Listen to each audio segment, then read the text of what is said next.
मैं एक सरकारी विद्यालय में हूँ। सरकारी मतलब एकदम सरकारी। उस सरकारी विद्यालय की बात मैं कर रहा हूँ जहाँ जब कभी भी मेरे मन में आता है कि यदि मैं यूएस में रहता, या यूएस में जो लोग रहते हैं, जो लोग दिल्ली रहते हैं, जो लोग पटना रहते हैं, जो लोग बेंगलोर रहते हैं, इवन जो लोग बम्बई रहते हैं जिससे हम माया नगरी कहते हैं, उनके मन में एक तस्वीर बना हुआ है हमारे गाँव की, हमारे गरीब की, कि जब हम वहाँ जाएंगे तो एक आदमी होगा जिसके शरीर में मिट्टी लिपटा होगा, गोबर लिपटा होगा, मतलब वो गाँव का होगा। इन गलतफहमियों से निकलने से पहले आपके मन में लगे मिट्टियों को धोना होगा, मैल को धोना होगा। और भी बातें हैं जिन बातों के तहत हम कहते हैं कि अध्यात्म के रूप में जाते हैं। गुरु गोविंद दो खरे काके लागो पांव, बलिहारी गुरु आपने गोविंद दियो बताओ। जरा उससे भी बाहर निकल के आइए। यदि आपको लगता है कि आप साहित्य से जुड़े हुए हैं, साहित्य के माध्यम से हमारे सरकारी संस्थानों का, विद्यालयों का विकास हो सकता है, तो मैं निवेदन पूर्वक कहना चाहूंगा कि एक बार आप सब लोग महादेवी वर्मा रचित घिसा को पढ़ेंगे, जहां से आपको महसूस होगा कि वास्तव में रिश्ता क्या होता है शिक्षक का और उस विद्यार्थी का। क्या रिश्ता होता है उस विद्यार्थी का और उस शिक्षक का, जिसके लिए एक ही घिसा और एक तरबूज लेकर के महादेवी वर्मा जो शिक्षिका के रूप में अपने आप को प्रस्तुत की है, उनके लिए लेकर के आए हैं। आपके रोंगटे खड़े हो जाएंगे, रोम रोम सिहर जाएंगे जब आप ऐसे विद्यालयों में आएंगे, याद करते हुए कि क्या युग रहा होगा एक सरकारी शिक्षिका जिसका प्रेम हो जाता है अपने विद्यार्थी के साथ। तब आप यहाँ की बात करेंगे। समाज के प्रबुद्ध व्यक्ति, यहाँ पर सेना से सेवानिवृत्त होकर समाज को समय देने वाले पटना से आए हुए व्यक्ति कमांडो राकेश रंजन हैं, विजय भैया हैं, साकेत जी हैं, और सबसे बड़ी बात कि जो मुखिया जी बैठे हुए हैं ना, चूंकि मुखिया जी का बाल पका हुआ है, मूंछ पका हुआ है, तो अब के जमाने में पंचायती राज के द्वारा दिया गया सिद्धांतों से थोड़ा हटकर महसूस करेंगे हम। उम्र के साथ बहुत बड़ा तजुर्बा होता है, और उस उम्र के तजुर्बे में मैं सामने दिखा देता हूं। सैयद अकील अख्तर साहब हैं, जो कि सेना में 18 साल सेवा देने के बाद 18 साल इस समाज में दिए हैं, और एक अपने आप में एस्टेब्लिश प्रूफ है, एक अच्छे बिजनेसमैन है, एक अच्छे नेता है। बगल में डॉक्टर साहब हैं, जो समाज के सबसे प्रबुद्ध व्यक्तियों में से एक हैं, जिनसे समाज की संरचना होती है, व्यक्ति की संरचना होती है, विशेष संरचना होती है। और अब हमारे आदरणीय धनंजय सर वास्तव में एक ऐसे व्यक्ति हैं जिन्हें भी सिर्फ सरकारी नौकरी मिला था, और इन्होंने नौकरी पाया होगा तो मात्र जीविकोपार्जन के लिए।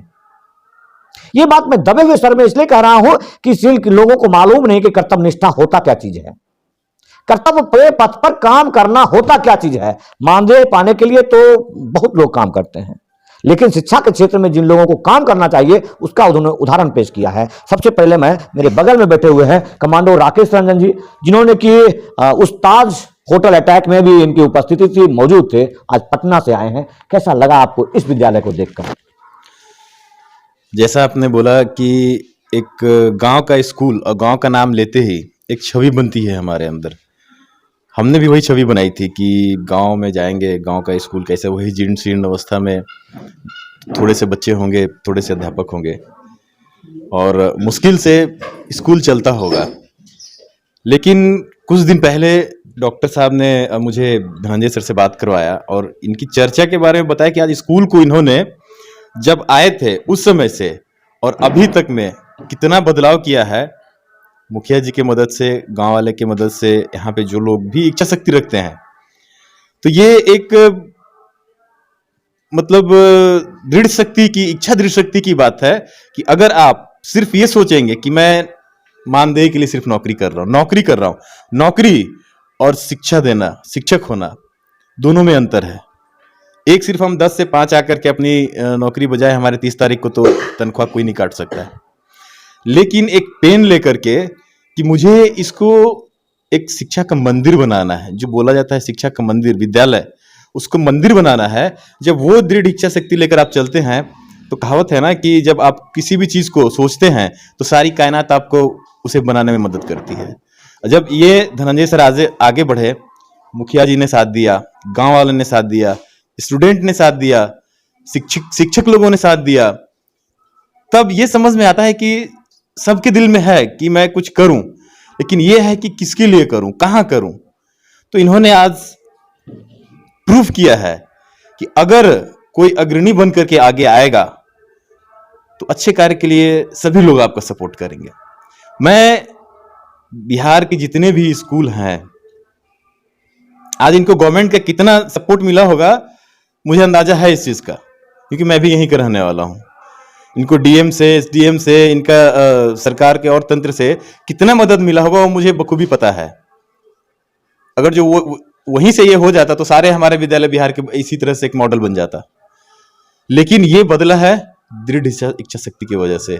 इन्होंने आकर के ये सोचा कि मैं कुछ बदलाव करना चाहता हूं, और जब ये आगे बढ़े, बहुत दिक्कतें आई होगी इनकी, जो आज इनसे चर्चा हुई तो बता रहे थे कि लोकल कुछ लड़कों की प्रॉब्लम था, जो लोग यहाँ दान दिए वो भी अलग हो गए, क्योंकि देखा कि उदासीनता बढ़ती जाती है ना, जब आप कुछ भी ना हो कहीं पे तो आपकी उदासीनता बढ़ती जाती है। सबसे बड़ी चीज है कि जो एक शिक्षक का सबसे बड़ा कार्य होता है कि आप में एक ज्योति जगाना, विद्यार्थी हो या समाज हो, उसमें एक ज्योति जगाना। उन्होंने आज ये काम किया है, जिससे प्रेरित होकर के हम यहाँ आए कि इन्होंने एक ऐसा ज्योति जगाया यहाँ पे। मुखिया, जो मुखिया बोलते हैं हम लोग, नाम सुनते ही हमारे दिल में एक अलग ही भावना पैदा होती है उनके बारे में कि अरे मुखिया हैं तो क्या होंगे, वो बताने की जरूरत नहीं है। लेकिन जब वैसे लोगों को इन्होंने जोड़ लिया अपने इस संस्थान के साथ में मदद के लिए, और वो जुड़ करके मदद कर रहे हैं, तो मैं तहे दिल से मैं ये समझ सकता हूं कि इनमें एक शिक्षक का गुण बहुत अच्छी तरीके से है और उसका इन्होंने अच्छे से यूटिलाइज किया है, जिसके चलते आज ये शिक्षा का मंदिर बन पाया है। तो गांव कहां है, घर कहां है, ये सब जानने की बिल्कुल जरूरत नहीं है आपको। सेना में इन्होंने सेवा दी और आज पटना रहते हैं, और बिहार के बेगूसराय जिला अंतर्गत एक देहात, सुदूर देहात रतौली में आज आए हैं। मुखिया जी सुने कि यहां पर कुछ आगंतुक आए हैं, उन्हें बताया गया और यहां चल के आए हैं, तो इससे सिर्फ उनके बहुत सारे जो आरोप है वो सब खारिज हो जाता है। अब मैं आपको मिलाता हूं उस शिक्षक महोदय से, क्योंकि सबसे पहले यहां पर उपलब्धियों को जब तक आप नहीं जानेंगे तो कुछ जानने की शायद आप समझ नहीं पाएंगे। दूसरी बात, मुखिया जी की उपस्थिति है। मैं एक बात बार बार आपको बता दूंगा कि बेगूसराय जो है वो यहाँ पर तमाम इंडस्ट्री, जिसकी वजह से हम औद्योगिक नगरी कहते हैं, वो औद्योगिक नगरी हमारे उद्धार का कारण है, हमारे विकास का पथ का कारण है, लेकिन वो हमारे जीवन, हमारे सांसों को छीनता है, ये भी आपको कहना होगा। तो उनसे कोई भी चीज मांगने में आज उपस्थिति है जनप्रतिनिधि महोदय का, आज उपस्थिति है शिक्षक महोदय का, हम कभी गुरेज नहीं करेंगे। यदि वो हमारे कामों को नहीं देते हैं, नहीं मांगते हैं, तो हमें चाहिए उन जनप्रतिनिधियों को आंदोलन करे। वो तमाम सुविधा जो हमारे बच्चों की सांसों को कम कर रहे हैं, जो हमारे सांसों को कम कर रहे हैं, हमारे लिए यदि कुछ कर जाता है, भले आईओसीएल हो, रिफाइनरी हो, फर्टिलाइजर हो, कुछ भी हो, एक्स्ट्रा जितने भी यहाँ पर इंडस्ट्रीज हैं, फैक्ट्रीज हैं, वो हमारे लिए हो सकता है जीविकोपार्जन का साधन हो, लेकिन हमारे सांसों को भी कम करते हैं और हमारे लिए सुविधा नहीं देते हैं। तो हम उनके लिए बहुत स्वागत है। सबसे पहले धनंजय सर की, और क्षमा के साथ कि मैं बहुत लेट आया।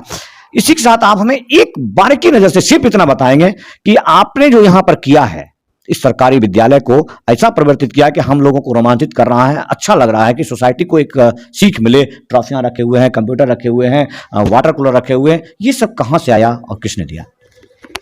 धन्यवाद संतोष जी, न्यूज़ सदन से आप आए हैं।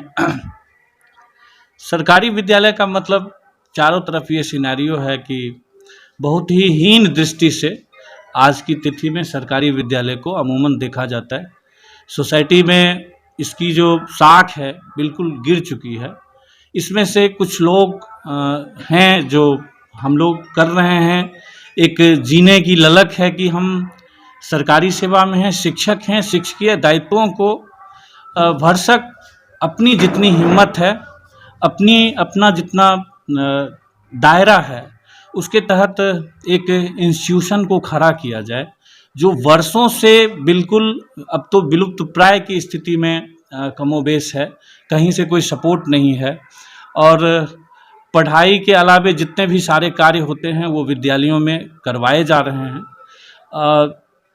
शिक्षक पढ़ाना चाहते हैं, पढ़ाने का वैसा माहौल नहीं बन पा रहा है।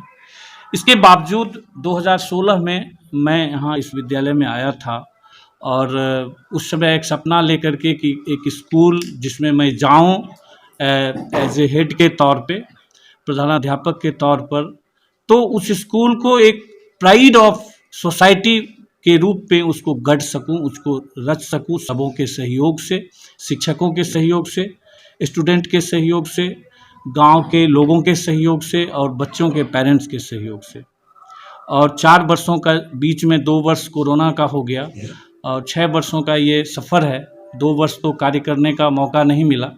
4 वर्षों में यह विद्यालय 2016 के पहले यहाँ इलेक्ट्रिसिटी तक नहीं थी।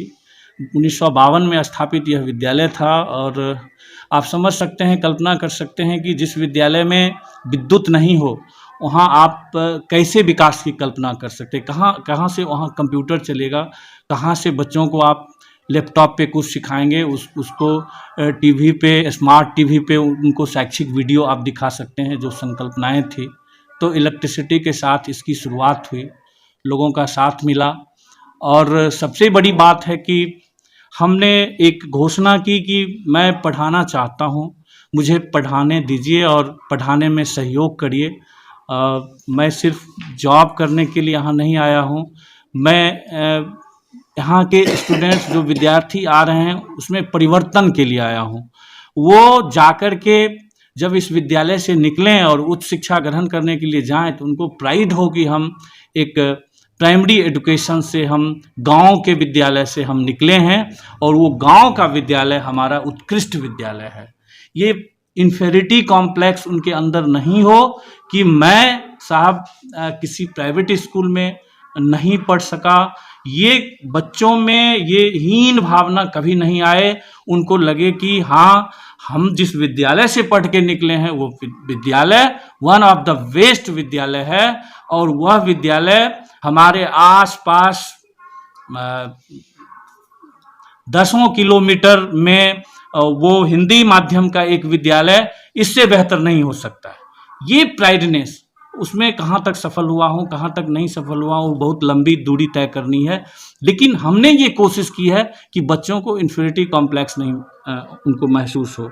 संसाधनों को जुटाने के साथ साथ बच्चों में क्वालिटी एजुकेशन और न्यू एजुकेशन पॉलिसी के तहत जो एक चुनौती है, बच्चे हुनरमंद बने, तो उनके हुनरमंद बनने की जितनी भी बेस्ट प्रैक्टिसेस होते हैं वो सारे के सारे स्कूल में होते हैं। दीवार पत्रिका बच्चे बनाते हैं, बच्चों के लिए कई तरह की कार्यशालाओं का आयोजन हम लगातार करते रहे। हरिकिशोर जी आए हुए हैं, नाट्य कार्यशाला यहाँ लगी।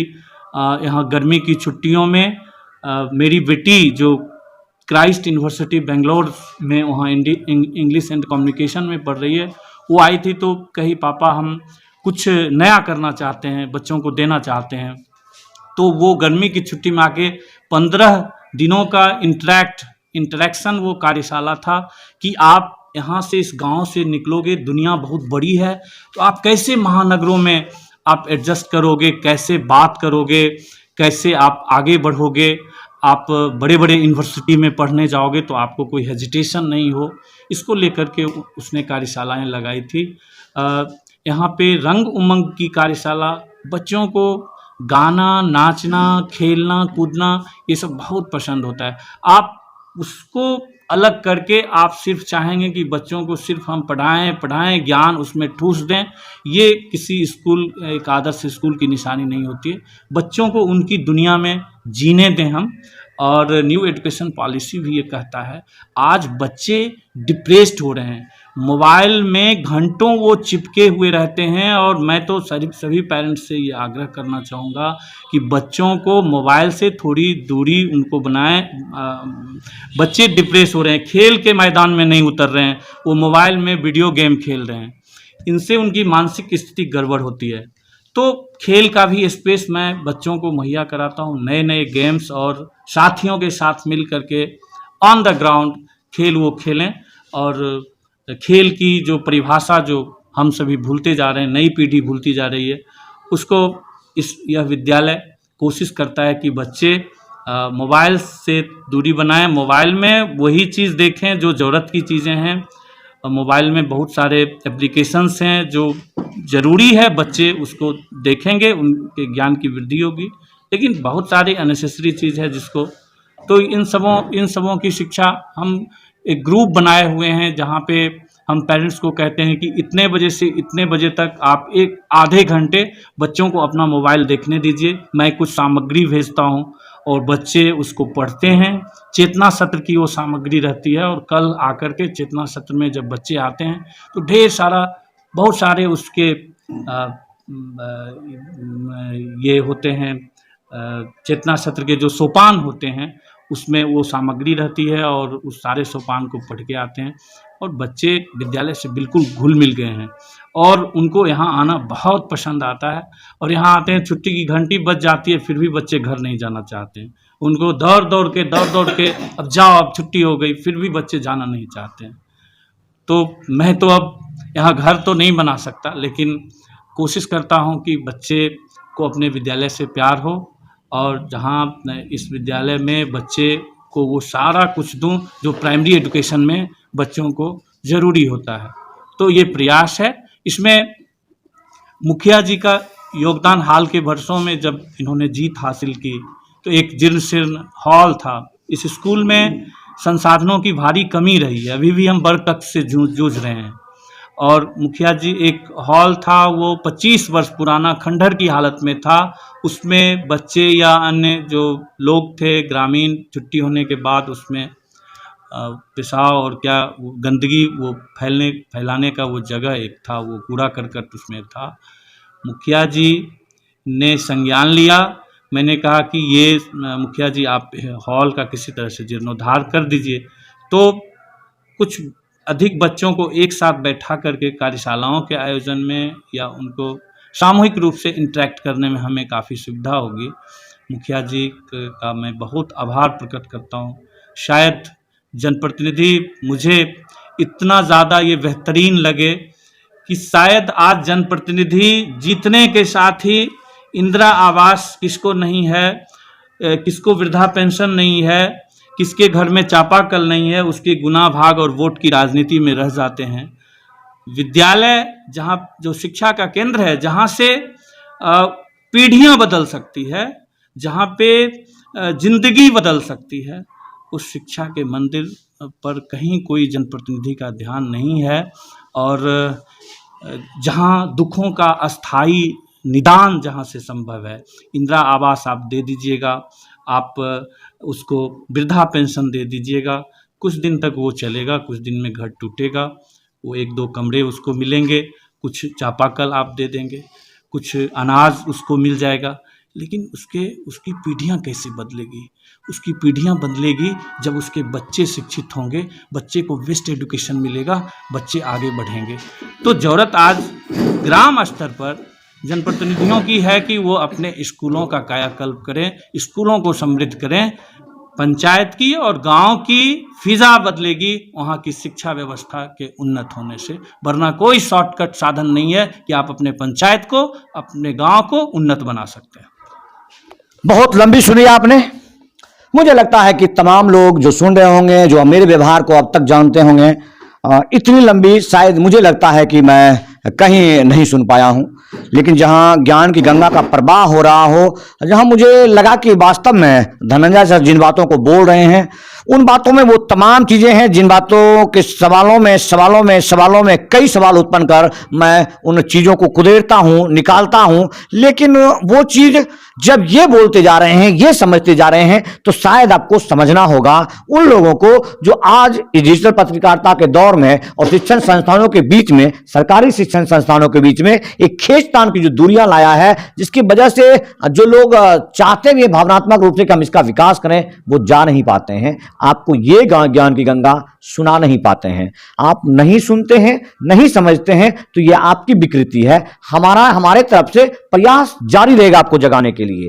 जितनी बातें उन्होंने सरकारी विद्यालय में होने वाले तमाम सुविधाओं को उत्पन्न करने में और खामियों के साथ साथ उसके अच्छे व्यवस्था और व्यवहार के बारे में दर्शाया है, वो समझने के लिए आपको इस वीडियो को बार बार सुनना चाहिए। अब जरा मैं एक बार मुखिया जी से, चूंकि जस्टिस आर ऑलवेज राइट, हमेशा जो जज है उसको जब पसंद आएगा तभी वो उस कार्य की रूपरेखा देखी जाएगी कि क्या आखिर सही हो रहा है या गलत हो रहा है। माननीय मुखिया जी, बहुत बहुत स्वागत है आपका।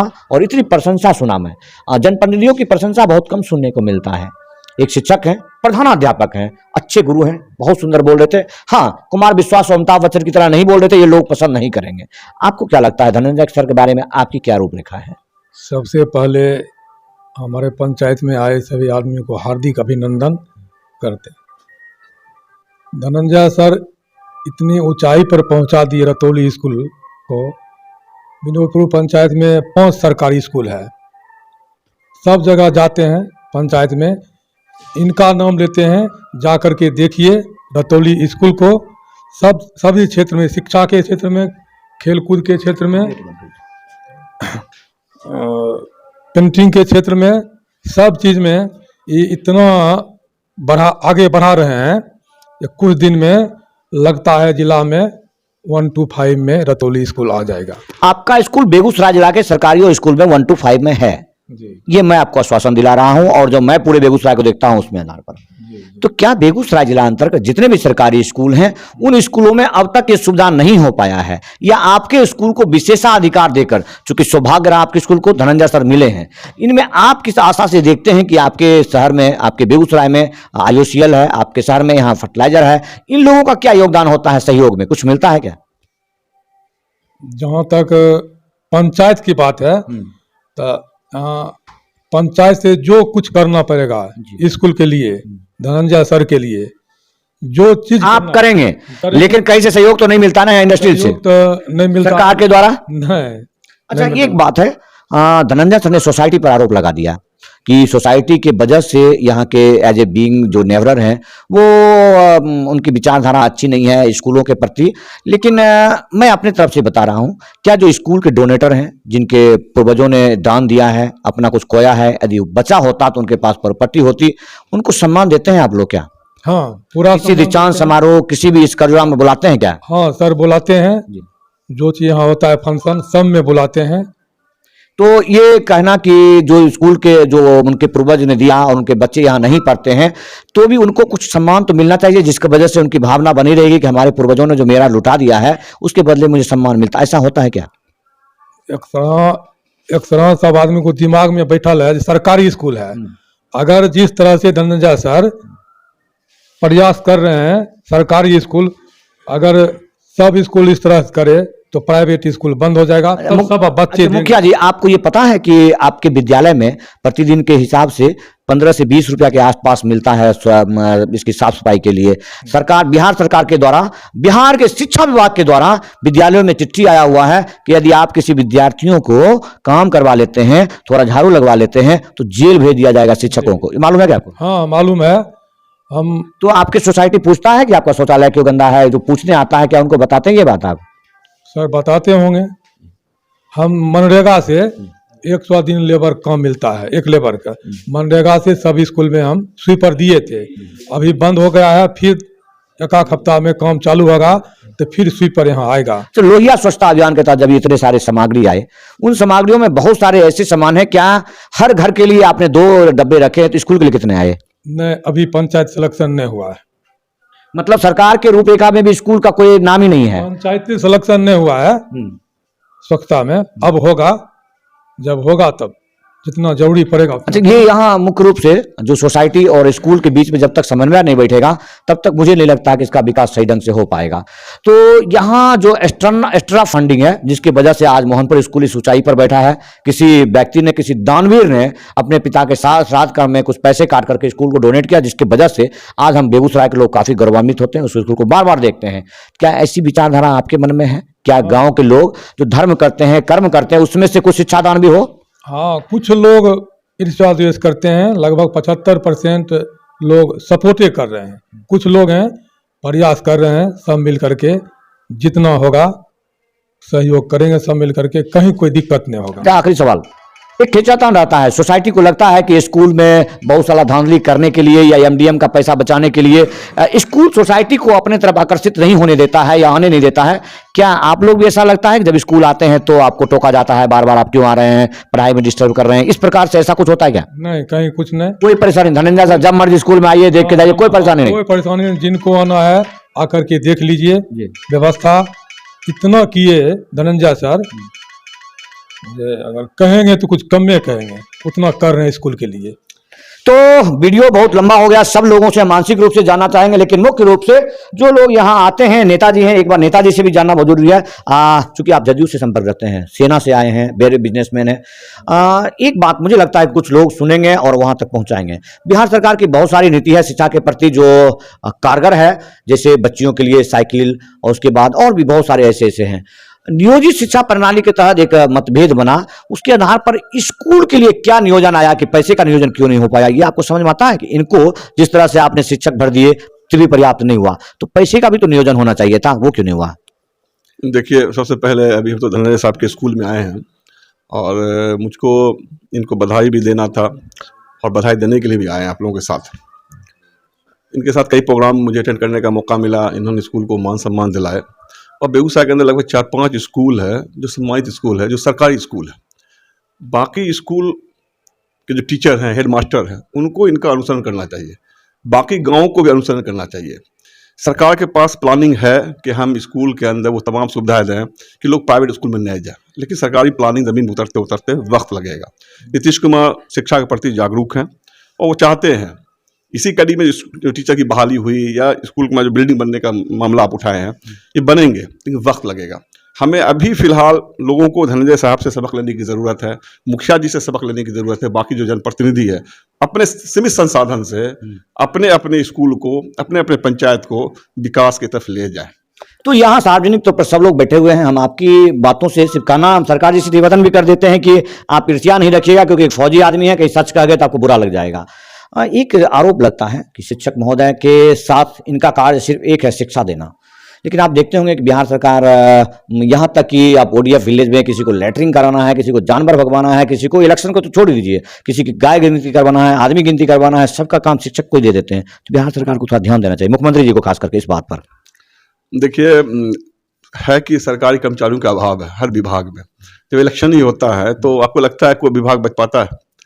हम भी समझ रहे हैं कि जो स्कूल के हमारे टीचर हैं उनका ज़्यादा जिम्मेदारी है बच्चों को शिक्षा देने का, लेकिन सरकार के पास मैन पावर के अभाव की वजह से शिक्षकों से काम लिया जाता है।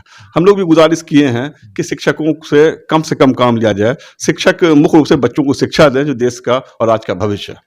चूंकि दल से संबंध रखते हैं ज्यादा, लेकिन मैं अपने तरफ से कह देता हूं कि कर्मचारियों का अभाव नहीं है। मानिए मुख्यमंत्री जी के घर में 10-20 आदमी होगा, हम लोग तनी मनी नौकरी की है ना, 2-4 लोग खाना वाना बनवा के रख लेता है, उनको कोई काम नहीं देता है सरकार। जो लोग बिहार में शिक्षक को जिस प्रकार से कार्य देते हैं, माननीय डॉक्टर साहब, आप अक्सर स्कूल वगैरह में घूमते हैं, क्या ऐसा स्कूल देखा आपने बेगूसराय या बिहार में सरकारी स्कूल?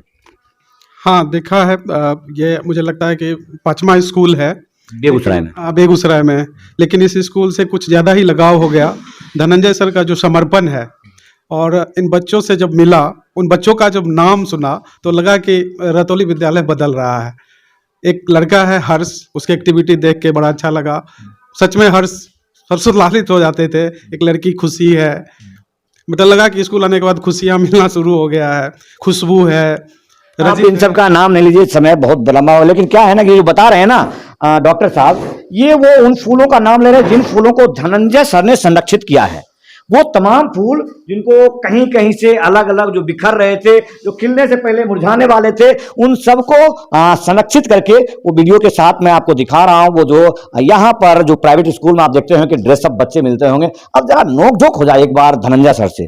धनंजय सर, आपने भी बहुत आरोप लगाया, मैं बहुत देर तक सुना, क्या नहीं लगता कि सरकारी विद्यालय में शिक्षक महोदय लोग आम लोग पर आपकी तरह ही काम तो करते हैं, उन कामों के साथ जो वास्तविक चीज है सोसाइटी और स्कूलों के बीच में एक भेद पैदा किया है, वो है खिचड़ी खिचड़ी खिचड़ी? नहीं, मैं इसको ज्यादा ये नहीं कहूंगा। हम समझते हैं, हम सभी अगर ईमानदारी पूर्वक अगर काम करें। कभी मतलब क्या है, कभी बोरा बेचने बैठ जाते हैं आप, तो कभी क्या बोलते हैं, कहते हैं कि हमको पैसा नहीं दिया, ये नहीं, लड़ाई झगड़ा करते रहते, ये ठीक है क्या? नहीं, बोरा बेचना वो तो एक आंदोलन का रूप होता है। सरकार कहता है ना आपको आपसे गलत उपयोग कर रहा है, तो हम बुलवा रहे। देखिए, अब लोग कहते हैं कि इसलिए सरकारी लोग बोलते हैं हम नहीं बोलेंगे, हमको आदेश नहीं है, ये कड़वी सच्चाई है। हाँ, तो वो कभी कभी ऐसा होता है कि गलत फहमियों में कुछ आदेश ऐसे आ जाते हैं, उस पर बैक भी लोग हो जाते हैं कि नहीं, ये ऐसा नहीं करना था। और शिक्षकों को एक स्पेस तो दिया जाता है गवर्नमेंट की तरफ से, ऐसा कुछ नहीं है। फ्लेक्सेशन भी जो ये रहता है थोड़ा सा। आप शिक्षाविद के साथ साथ एक अनुभवी व्यक्ति भी हैं, जो हमारे बिहार के हालात के मुताबिक कुपोषण पर प्रहार करने के लिए या कुपोषण से जीतने के लिए पोषाहार हमारे लिए वरदान साबित हुआ। क्या नहीं लगता आपको कि वो वरदान हमारे शिक्षा पर अभिशाप बन गया? बिल्कुल, इस बात में कहीं कोई दो राय नहीं है।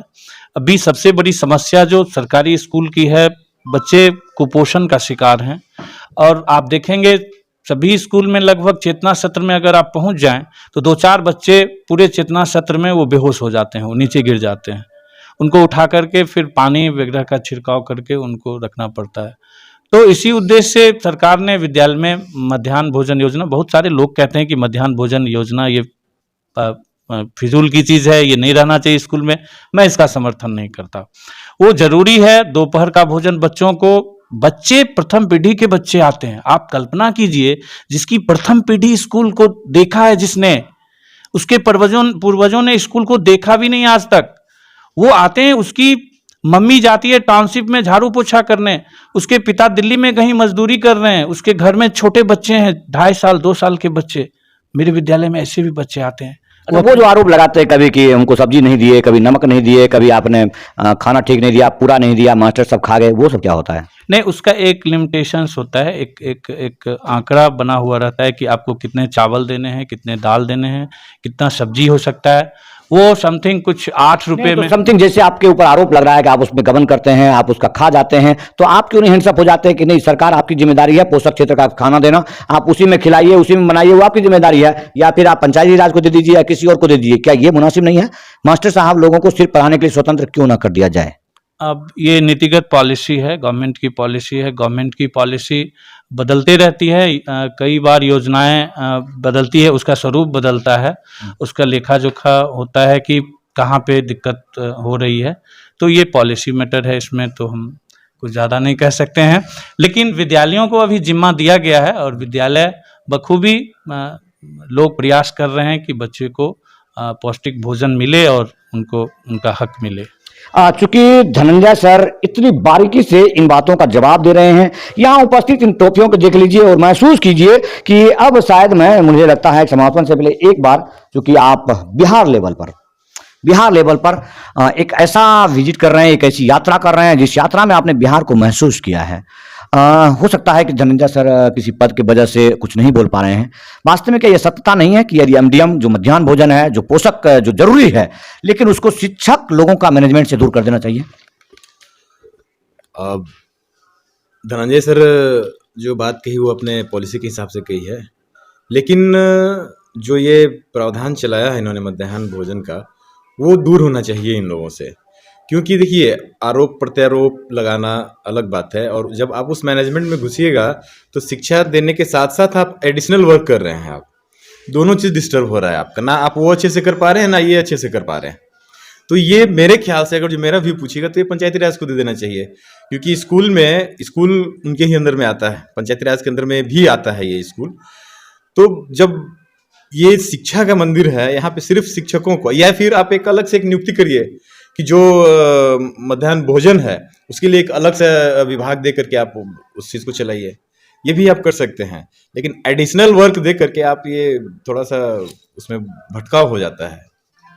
तो अब चूंकि मैं और परिचय करा दूं कमांडो राकेश रंजन जी से, इसलिए मैं कहा कि ये एक ऐसे व्यक्ति हैं जो सेना के बाद बहुत सारे विंगों में काम करने के बाद जो बिहार विधानसभा का चुनाव लड़े हुए भी पूर्व प्रत्याशी भी हैं, दानापुर विधानसभा से चुनाव लड़े हैं। इस वजह से मुझे लगता है कि जो नेतृत्व का अधिकार है, नेता कहलाने का अधिकार है, इनको पूर्ण रूप से मिला हुआ है। यहाँ जितने भी चीज रखे हुए हैं, मुझे लगता है कि ये तमाम चीज वो है जो किसी न किसी से मांग कर, गुहार लगाकर लाया हुआ है। ये सब जानकारी मैं पहले ले चुका हूं, लेकिन यहां चाहे उपस्थित ये कंप्यूटर है या फिर ये जितने भी आइटम हैं, यहां पर सबसे देखने वाली बात है कि मैनेजमेंट ऑफ सिस्टम क्या कहता है कि आप बच्चों में, भले मैं इतने दिन के बाद इस स्कूल में आया हूं, लेकिन यहां अखबार की कटिंग, यहां पर बच्चों के द्वारा किए गए इन कलाकृतियों के संरक्षण करने से आपको पता चल रहा होगा कि यहां पर जिनको शिक्षा आप दे रहे हैं उसको प्रोत्साहन कर लेकर के किस लेवल से आप आ रहे हैं। यहां किसी पैसे की जरूरत नहीं है, सिर्फ और सिर्फ भावना की जरूरत है, जिसकी वजह से आज धनंजय सर के स्कूल में इतने लोग आए हैं, जिनमें डॉक्टर साहब हैं, जिसमें बिजनेसमैन हैं, पूर्व सैनिक हैं, मुखिया जी हैं। इन तमाम लोगों को साक्षी मान करके जिला शिक्षा पदाधिकारी महोदय से मैं निवेदन करता हूं कि आप बारीकी से कम एक ऐसा कंपटीशन तो जरूर लाइए जो बेगूसराय के कम से कम जितने स्कूल हैं उनमें आपस में देख करके आप बार बार हमेशा वो प्राइड की बात कर रहे हैं, लेकिन प्राइड के बदले में जब तक हॉनर नहीं मिलेगा तब तक मुझे नहीं लगता है कि इसका उत्थान हो पाएगा। धनंजय सर जैसे लोग हॉनर के हकदार हैं, उनको प्रशंसा पत्र मिलना चाहिए। यदि बिहार सरकार ने उनके लिए सम्मान दिया है, मैं आपको बता देता हूं, सारी बातें जानकारी हम लोग रखते हैं। बिहार सरकार ने उनको सम्मान दिया है, लेकिन बेगूसराय वालों ने सम्मान नहीं दिया, जिला सचिव का पदाधिकारियों ने सम्मान नहीं दिया। बेगूसराय के 4-5 स्कूल में 1, 2, 3, 4, 5 का बोर्ड नहीं लगा दिया, तब तक लोगों में जागृति नहीं आएगी। इसी के साथ उन तमाम विद्यार्थियों को मैं निवेदन करता हूं कि आप वास्तव में शिक्षक को एक सम्मान की दृष्टि से देखिए। इस वीडियो को मैं 2 पार्ट में चलाऊंगा, ज्यादा से ज्यादा लोग जरूर शेयर कीजिए, क्योंकि आप लोग बिना कंट्रोवर्सी के शेयर नहीं करते हैं, इसलिए ज्यादा से ज्यादा शेयर कीजिए। कम से कम हमारे आदरणीय मुख्यमंत्री श्री नीतीश कुमार जी तक पहुंचा दीजिए, क्योंकि उन्होंने जितना कार्यकाल इस बिहार के ऊपर सुख भोग समझ लीजिए कार्यकाल या राज साय के किया है, उसमें आखिरी मिसाल हो सकता है यदि वो शिक्षा बिहार की शिक्षा को सुधार दे तो।